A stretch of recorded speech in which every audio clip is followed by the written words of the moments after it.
EFCC to arraign Obiano over alleged 4 billion naira fraud today. That's a former governor. Which I think the only I don't even know which former governor I can vouch for when it comes to matters like this. It looks as if it's just money is just there to be taken. You know, okay. So yesterday now, the EFCC has said that they will arraign Willie Obiano before Justice Ekwo today over alleged money laundering to the tune of 4 billion.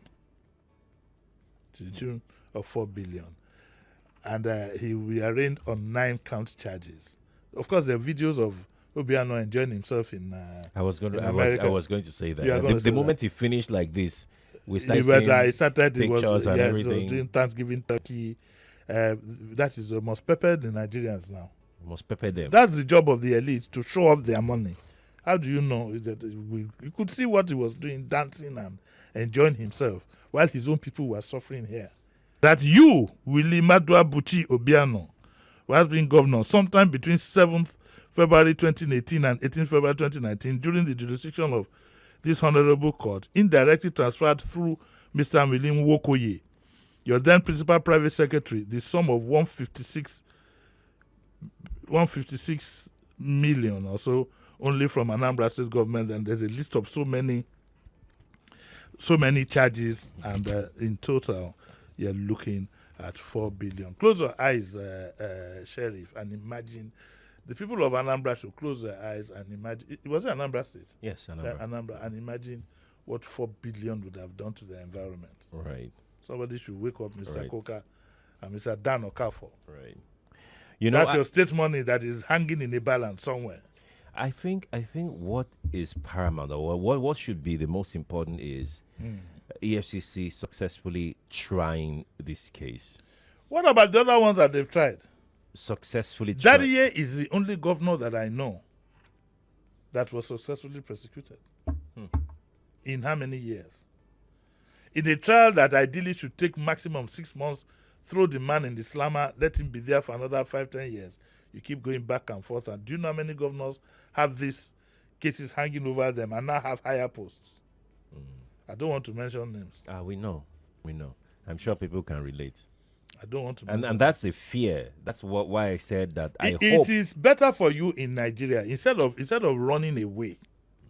It's better for you to stay put, get charged to court, and then after you get charged to court, 5-10 years, you still be at you're still adjourning free. In and out, adjourning announcement in between. Judge die, a new judge, this one, that one. I want to appeal this particular whatever. You go back again, back and forth. In 10 years' time, everybody would have forgotten. What does that say about our criminal justice administration system? It's terrible. It's terrible. What does it say of us about a nation? We are all thieves. Do it. Why did you say that? We are all complicit. If we are all complicit, let me be honest with you. We are all complicit. How many people, as a group or individually, have stood up to say enough of this nonsense? Look at the workers. They're suffering. They go on strike. Labor will say minimum wage and so on and so forth. You see all these governors and whatever, ministers, all of them working money. You haven't thought one day to say that, look, today enough is enough and this is what we are going to do. We haven't done so. If it was when we were in university, I can assure you, my generation, we know what to do. We know what to do. Without dropping one blood like this will not drop.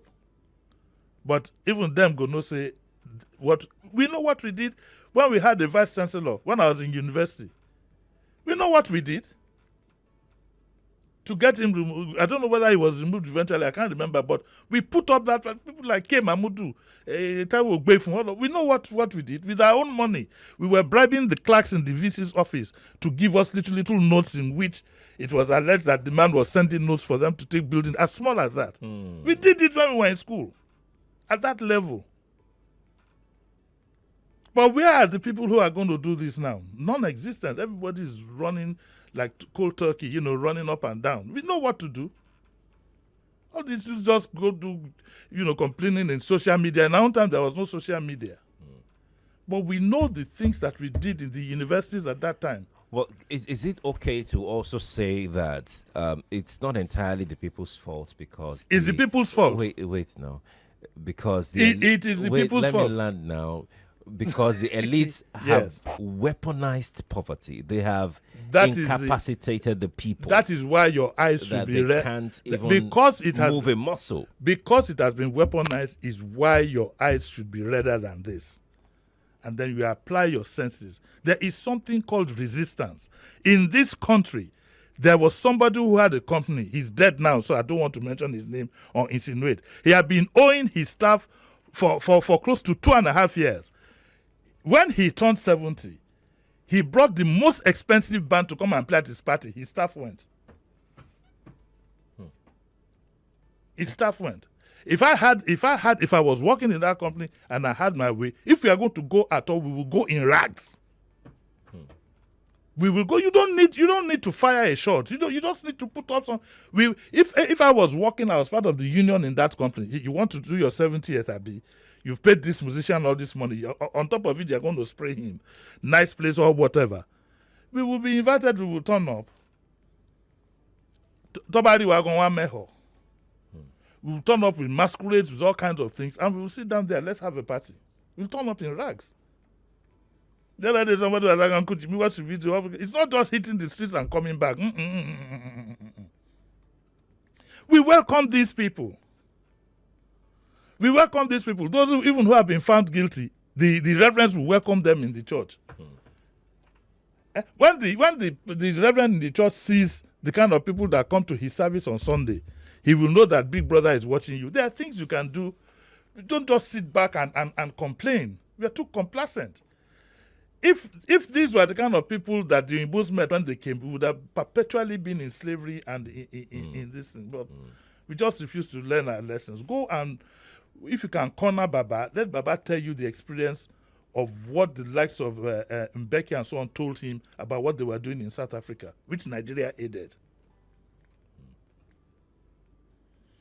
Don't whine me on.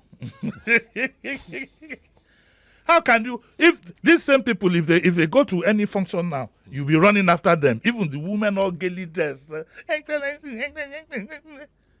Nibo.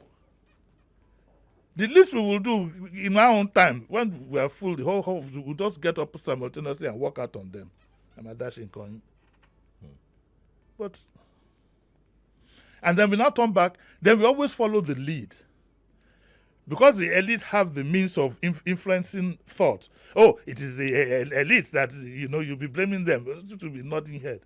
Wait, when suffer reaches the very, very end, you will see how people will react.